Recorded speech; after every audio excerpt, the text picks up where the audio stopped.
сіздермен. Мен Аманбета атындағы орта мектебінің информатика пән мұғалімі Ыстаубаева Зефира Қажымқанқызы. Еңбек өтілім 12 жыл 9 ай, санатым модератор. Бүгінгі менің өтетін сабағым 8-ші сыныпқа брейк циклін басқару. Сабақты бастамас бұрын оқушыларды ұйымдастыру кезеңінде сабаққа көңіл күйлерін бақылаймын және де топқа бөліп алатын боламын.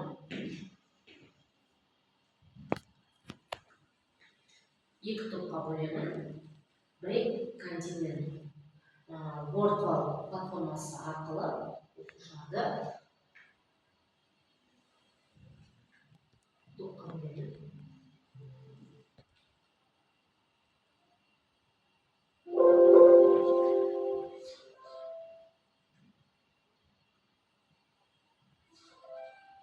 Осы арқылы мен оқушыларды бөліп алатын боламын. Келесі менде өткен сабақты қайталау, оқушылардың үй тапсырмасы бойынша пысықтаймын.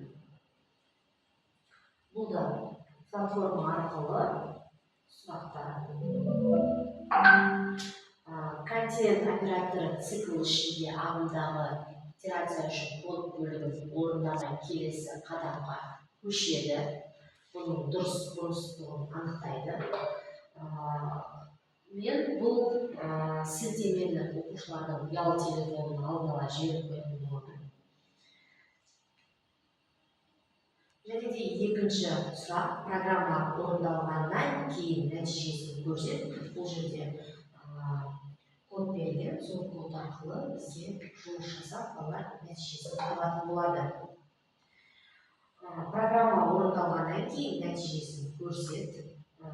Бұл жерде де Python программасында жұмыс жасайды, кодты теріп.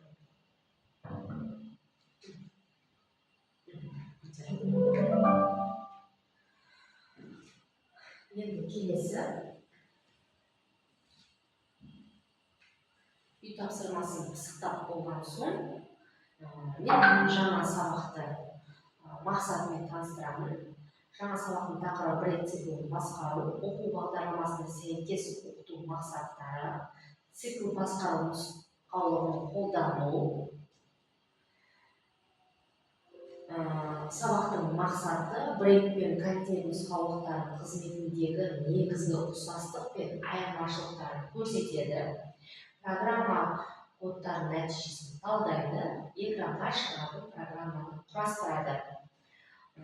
Жаңа сабақтың мақсатымен таныстырып болған соң, жаңа сабақты түсіндіремін.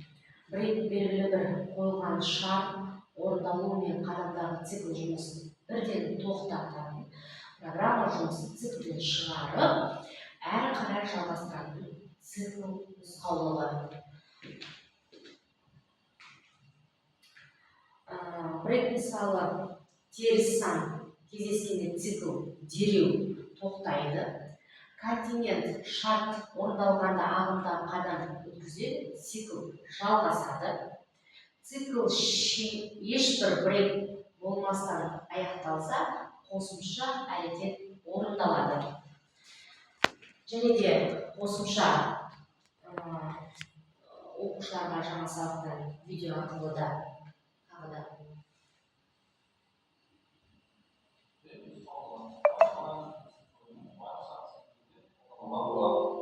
Төменде схемаларда көрсетілгендей брейктің программада жазылуында континент нұсқаулығынан айырмашылығы жоқ. Тек екеуінің атқаратын қызметі екі түрлі. Бірі циклден шығаруды қамтамасыз етсе, екіншісі циклдің белгілі бір қадамдарын орындап өтуге мүмкіндік береді. Брейк нұсқаулығы циклдің екі түрінде қалай жұмыс істейтінін түсіну үшін бір мысал қарастырайық. Мысалы, ұзындығы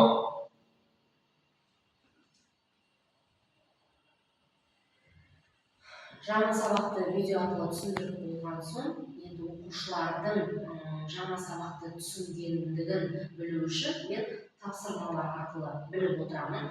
Сол үшін топтық жұмыстан бастаймын. Брейк пен континент нұсқаулықтары қызметіндегі негізгі ұқсастық нұсқаулықпен айырмашылықтарды салыстыра отырып бағалап, бұл нұсқаулықтардың программа құруды жеңілдетуге қандай пайдасы бар, екі нұсқаулықтың тек біреуін ғана қолданып нәтиже алуға бола ма себебін түсіндір. Балалар тапсырманы орындайды. Және де сол тапсырмаларды мен дескриптор арқылы оқушыларды бағалайтын боламын. Айырмашылығын көрсетеді, ұқсастықтарын көрсетеді. Мына жерде шетінде бағалары тұр. Оқушылардың бағаларын топтық басшылары да бағалау шкаласында жазып отырады. Себебі сабақ соңында сол арқылы мен оқушылардың әрқайсының бағаларын бағалаймын. Екінші тапсырма ойлан жұптас әдісі арқылы жұптық тапсырма төменде берілген бірінші және екінші программа кодтарын талдайды. Программа жұмысын аяқтағанда экранға қандай нәтиже шығады. Осыны бұл жерде жұптық тапсырмада оқушылар компьютер арқылы Python программасында жұмыс жасап, кодтарды теріп, нәтижесін білетін болады. Дескриптор арқылы оқушыларды бағалау парағына жазып отырамыз. Жеке жұмыс. N натурал саны берілген, сол санның цифрларының арасында 0 болса, цикл жұмысын тоқтатып, error немесе санның өзін кері қарай экранға шығаратын программа құрастыр.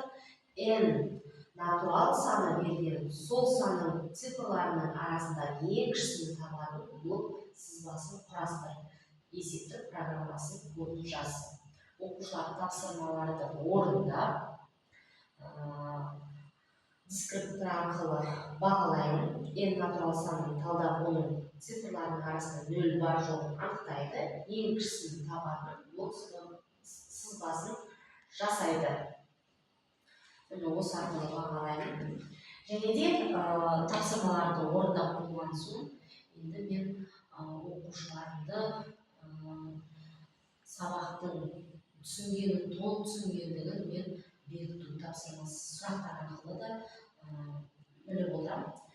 Бұл енді осы 3 тапсырма арқылы сабағымыздың мақсаты жеттік те соны да оқушылармен қайтадан мақсатқа келетін боламын.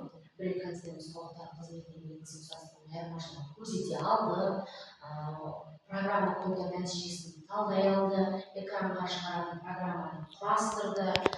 Осы тапсырмаларды орындап 3 тапсырманы да жасап шықты. Енді бізде бекіту сұрақтары. Python'да break операторында не үшін қолданылады? Осы сұрақтар арқылы оқушылардан жауап аламын. Континент операторының қызметі қандай? Және де циклдағы else блогын қашан орындалады? Осы сұрақтар арқылы мен сабағымды бекітіп, оқушыларымды жаңағы бағалау парағы арқылы оқушыларымды бағалап қоятын боламын. Енді бізде үй тапсырмасы тапсырма беремін. Және де бізде енді оқушылардан кері байланысқан сабақтан қандай өзіне барлығы түсінікті болғанын және де сәл қиындау болғандығы олар өзінің смайликтер арқылы маған кері байланыс береді. Мысалы, Нұрай егерде барлығы түсінікті болса, жақсы смайликтерін бағдар, мысалы, мен оқушыларым. Егерде қасиет сәл қиындау болатын болса, жаңағы смайлигінің осылай арқылы маған смайлик арқылы білдіреді. Осылай оқушыларына сабақтан кері байланыс аламын. Менің сабағым аяқталды. Назар қойып тыңдағандарыңызға рахмет.